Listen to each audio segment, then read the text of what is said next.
540, the guy who flies the slot position in the collaborators. Now you see the color of the airplane now as he moves away from you and toward you and rolls the airplane around. That airplane's going to change color as he climbs through 400, 500, 600 feet above the ground. He's got what he needs to do just a little bit of aerobatic flight for you. Snap rolls the airplane once and now reverses that roll with an aileron roll to the right. With me here on the stage, Brian Norris, the team coordinator for Team Oracle. And Brian, you've been working with Bill Stein a long time, haven't you? That's right, Rob. Fortunately, I've known Bill from his time with the Red Berry Steerman Squadron, and most recently as the coach and the collaborator, and also personally, I've been a lot of fun with Bill for the He's an awesome individual to fly with, and you'll see just how great a pilot he is. Right, 3/4 of a snap roll. Now watch him running out of airspeed. He almost reaches the clouds, kicks on the left rudder pedal, comes back in with the power, puts it into a 3/4 turn spin, and then brings it back to show center.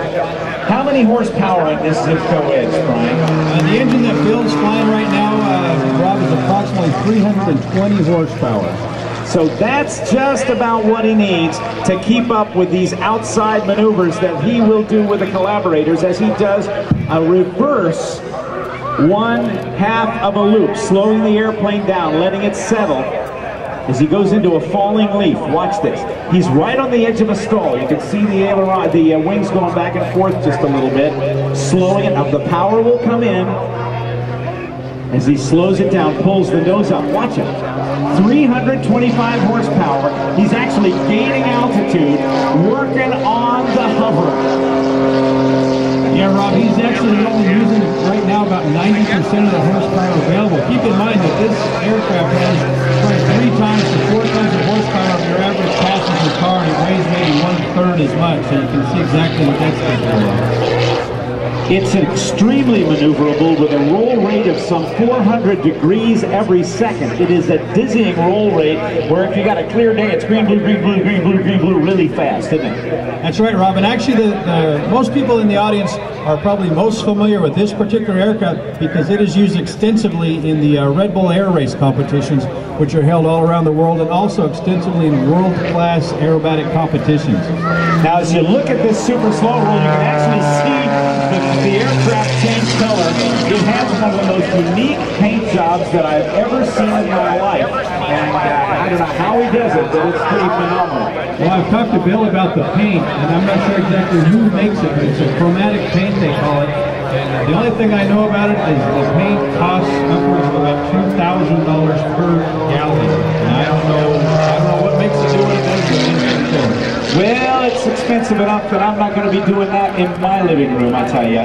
He does a barrel roll. That's a very, very complicated, simple looking but complicated maneuver, isn't it? Yeah, and actually you'll see the collaborators, Rob, do the barrel roll. It involves pitch change, roll change, and actually if you do what we call a military style barrel roll, the aircraft will change heading by 90 degrees. And it doesn't really make sense if you're watching from the ground. It like when you're in the airplane, you do notice that 90 degree heading change. Now, then what he did then, we started, watch him kick the rudder. That's a ding, and then puts it into a knife edge spin.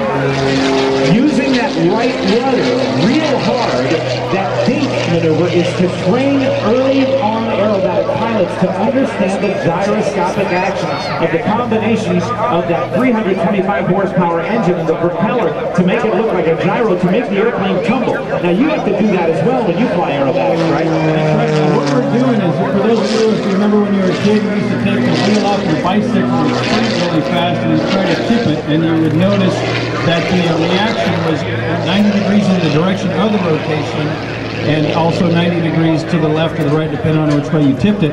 Well, basically what Bill's doing is using that propeller, which is a high-speed spinning disc. He's using it as you did with the bicycle wheel when you were a kid. And so it's not so much an aerodynamic maneuver, it's using the gyroscopic properties of the propeller to help tumble the airplane end over end. All right, now high-speed pass. He's going over 220 miles an hour, right? Up he goes over the top. Now watch as he gets to the top. He does 1, 2, 3, and 4 snap rolls across across the top. They call that the quadruple avalanche, a roll with 4 snap rolls on top. Now, a snap roll sounds very snappy and very cool, but actually, for those moments, the plane ceases to actually fly, right? That's right, Rob. A snap roll is no different than the term you hear of a spin. It is basically a spin being performed either in a horizontal plane, vertically up, vertically down. There's no difference in the inputs other than it's happening a lot faster. This is called a knife edge pass, Brian Norris, when the power of the engine and the vertical stabilizer and just a little bit of the fuselage provides all the lift. The wings aren't doing anything but keeping it straight up and down. Yep, the wings basically become the vertical stabilizer. The vertical becomes the elevator, and Bill was actually using a lot of that surface area on the fuselage to help maintain his altitude. It's one of the advantages of a biplane, like you'll see Sean fly later, is being able to fly the airplane on the fuselage. There's that deke again, kicking the rudder hard left and right. Almost last pass, almost 45 degrees of rudder deflection to make the airplane go back and forth. Snap roll once and twice. How about that? Would you join me in a nice round of applause for Bill Stein from the Collaborators? And Brian Norris, we're happy you're up here too to help describe that. Thanks so much for being here. And of course, the Collaborators, when you get to fly, is kind of a combination of folks bringing you from the Tutima Academy of Aviation Safety and also Oracle Corporation. That's right.